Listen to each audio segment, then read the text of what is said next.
بسم اللہ والصلاۃ والسلام علی رسول اللہ اما بعد۔ محترم سامعین کرام، آج کا ہمارا درس یزید کے بارے میں ہے کہ آیا یزید کو فاسق، فاجر وغیرہ وغیرہ کہا جا سکتا ہے کہ نہیں؟ آیا یزید کو خلیفہ،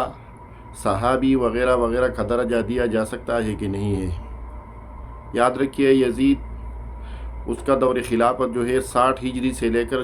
64 ہجری تک تقریباً 3.5 سال فرمحیط رہا۔ یزید کے دور حکومت میں 3 ایسے کام ہوئے جس کی وجہ سے ان کا دور حکومت وہ اختلاف کا شکار رہا۔ سب سے پہلا جو کام ہوا وہ واقعی کربلا ہوا 61 ہجری میں، جس کی وجہ سے یزید شدید تنقید کا نشانہ بن گئے۔ دوسرا، یزید کے دور میں واقعہ حرہ کا واقعہ پیش آیا، اور تیسرا مکہ مکرمہ کا محاصرہ۔ یہ 3 ایسے واقعات ہیں جن کی وجہ سے یزید کا دور حکومت جو رہا وہ شدید تنقید اور مذمت کا نشانہ بنا رہا، کیونکہ یزید کے دور حکومت میں جو سب سے بڑا واقعہ پیش آیا وہ حسین رضی اللہ تعالی عنہ کی شہادت کا واقعہ اور واقعہ کربلا تھا۔ اہل سنت والجماعت کے تمام علماء کرام اس بات پر متفق ہے کہ حسین رضی اللہ تعالی عنہ جلیل القدر صحابی اور رسول اللہ صلی اللہ علیہ وسلم کا نواسہ اور جگر کا گوشہ تھا۔ رسول اللہ صلی اللہ علیہ وسلم کو حسن اور حسین رضی اللہ عنہما سے شدید محبت تھی،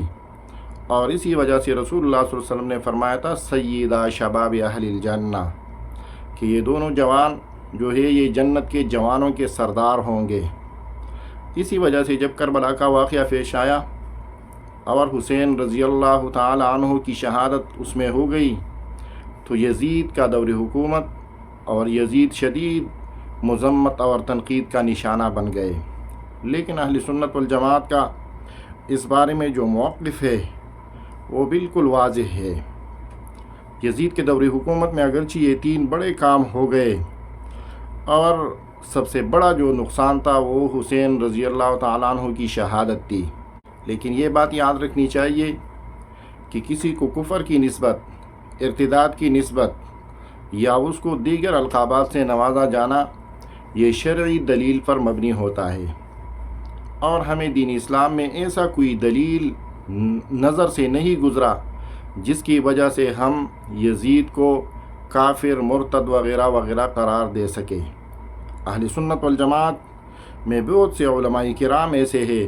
جیسے امام احمد بن حنبل رحمہ اللہ، امام ذہبی رحمہ اللہ، اور شیخ الاسلام ابن تیمیہ رحمہ اللہ،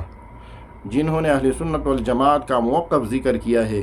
کہ یزید کے بارے میں افراط اور تفریط سے بچنا چاہیے، اور یہ بات یاد رکھنی چاہیے کہ یزید نہ صحابی ہے، نہ یزید کو اولیاء اللہ میں شمار کیا جا سکتا ہے۔ امام حسین رضی اللہ تعالی عنہ کی شہادت پر افسوس اور غم کا اظہار کیا جانا ایمان کی علامت ہے، لیکن اسی وجہ سے یزید کو قطعی طور پر کافر یا مرتد قرار نہیں دیا جا سکتا۔ اسی طرح یزید کے ساتھ محبت کو دین کا حصہ نہیں سمجھنا چاہیے۔ ہاں، بہترین راستہ جو اس بارے میں ہے وہ اعتدال کا راستہ یہ ہے کہ یزید کے بارے میں سکوت اختیار کیا جائے، کیونکہ وہ معاویہ رضی اللہ تعالی عنہ کے بچوں میں سے ہے، اولاد میں سے ہے، اس کا بیٹا ہے، تو نہ اس کو کفر کی نسبت کیا جائے، نہ اس کو مرتد قرار دیا جائے، نہ اس کو کافر اور زندیق قرار دیا جائے۔ اس وجہ سے علماء کرام نے یزید کے بارے میں جو متفقہ فیصلہ ہے وہ یہی ہے کہ نہ ہم یزید سے محبت کا اظہار کرتے ہیں، اور نہ